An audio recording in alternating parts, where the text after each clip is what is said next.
Welcome back, everybody. We are in week 11 here in the college football DFS season. And we have some really interesting matchups this week. It seems like a pretty pivotal week for our college football playoff rankings. Big games all around. Prize picks, never disappointing with a nice offering of options here for us. So I'm going to jump right in and show you guys my 5 plays that I feel most confident about this week. As always, Prize Picks is always adding new lines, especially as the weekend gets closer and closer.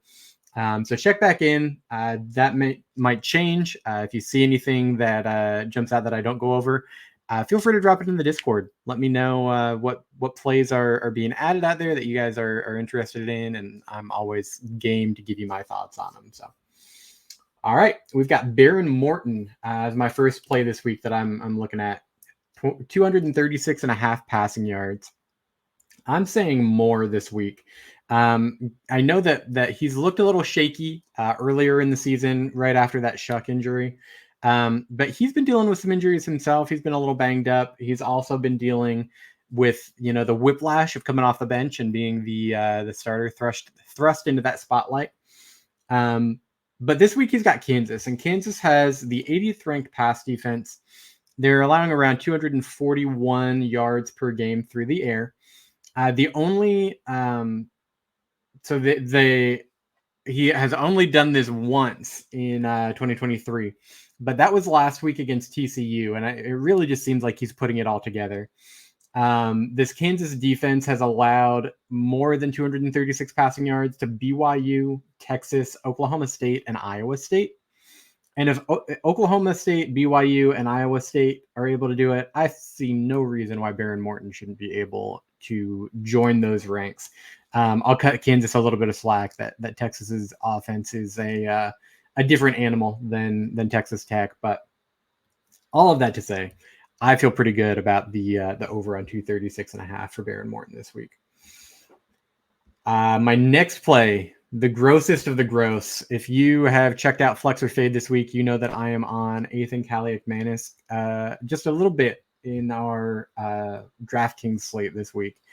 I think that he is a better option for closer to 200 yards than a lot of people give him credit for. This week against Purdue, he's coming in most likely without Darius Taylor. My play here is assuming that Taylor is out. And if that's the case, they really have got to rely a little bit more on that passing game if they're going to move the ball against Purdue. Purdue is the 73rd ranked passing defense, allowing 238.9 yards per game. And they've allowed more than 169 yards in 7 of their games. The only teams that did not do that were Iowa and Nebraska. Calen Manis has only done this twice, but he did it against Nebraska and Michigan State, and he was very close to doing so against Northwestern and Illinois. I think all 4 of those defenses are comparable to Purdue, and so I think he's going to be right in that range. But like I said, if we're taking away Darius Taylor from this offense, I think they are going to have to rely on the passing game, have to rely on Daniel Jackson a little bit more as a receiver. But I like Calen Manis this week. I think that he is a lot more viable than people want to give him credit for with this number. Third option here is Ray Davis at 66 and a half rushing yards. I'm seeing more on this one as well. Ray Davis has rushed for more than 66 and a half rushing yards in 6 of his 9 games. He is going up against a Bama rushing defense that is allowing 119.6 yards per game on the ground. That is good for 29th in the nation. The only team that Bama has held under 66 and a half rushing yards was Ole Miss. But understand that this also includes their yardage for sacks as well. So I think that this Bama defense might be a little bit more susceptible. There is a knock against Ray Davis in that he hasn't rushed for more than 66 yards in a game as an underdog yet. So they are underdogs against Bama this week. But that being said, even if Bama is, coming out and allowing less than their average of 120 yards per game, I think Ray Davis's volume and the total share that he gets of this rushing production still puts him in the running for, you know, a 70, 80 point game, or not point, 70 or 80 yard performance against Bama, even if they're only allowing, you know, 100 yards, 110 yards on the ground. So I think that this is the kind of situation that I lean on Ray Davis.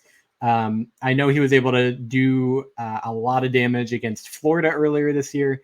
This seems like kind of a similar spot where the matchup suggests maybe you want to fade him, but he's been known to make you pay if you're going to fade him. So 66.5 rushing yards. I'm going more than that for Ray Davis this week. My fourth option here is going to be Jaden Ott of Cal. They go up against Washington State this week. PrizePicks has his line at 97.5 rushing yards. I am saying more than that for him. He's done that in 3 of his 8 games. He failed to do it in both games that Cal was favored. Oh, I'm sorry. He didn't fail to do it. He did do it in both games that Cal was favored. So that was against UNT and Arizona State. And they are favored again in this game against Washington State by 1 point at home. Jaden Ott is the prototypical good college running back where against average or below average competition, he really lights them up and can make them pay and have a star-studded game. When he faces competent defenses and, you know, those above average run defenses, he does tend to struggle a little bit. So I understand the hesitancy here and why he's not a lock for 100 yards. That being said, though, Washington State's defense is not great against the run. They rank here 81st against the run, allowing 160 yards per game. Teams that did not run for more than 100 yards against Washington State are Colorado State, Wisconsin, and Stanford. Colorado State and Stanford, I mean, that kind of makes sense. Their offenses struggle to move the ball in general.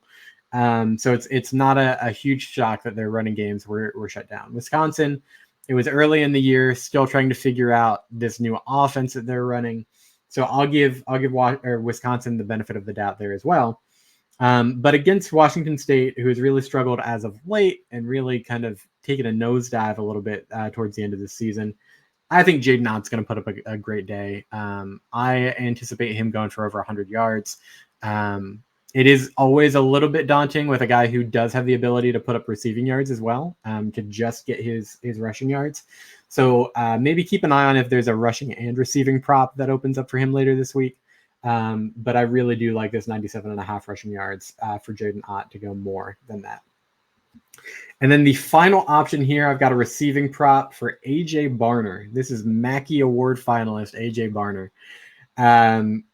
I think he's going less than 17.5 points this week. They're playing Penn State. Penn State's the 23rd ranked pass defense, allowing 190.4 yards through the air per game. AJ Barner has done this in 4 of the 6 games that he's played in, but he's done it against Nebraska, Minnesota, Indiana, and Michigan State. With the exception of that Nebraska team, these defenses are all pretty, they leave a lot to be desired as far as their passing defense. So getting AJ Barner here, I just don't see Michigan being as productive in this game as they've been in the past. This is obviously the toughest defense that they've faced all year so far. And I think, you know, less production means that there are going to be fewer opportunities for AJ Barner, already a low volume guy through the air. I just don't think that he's going to be as productive.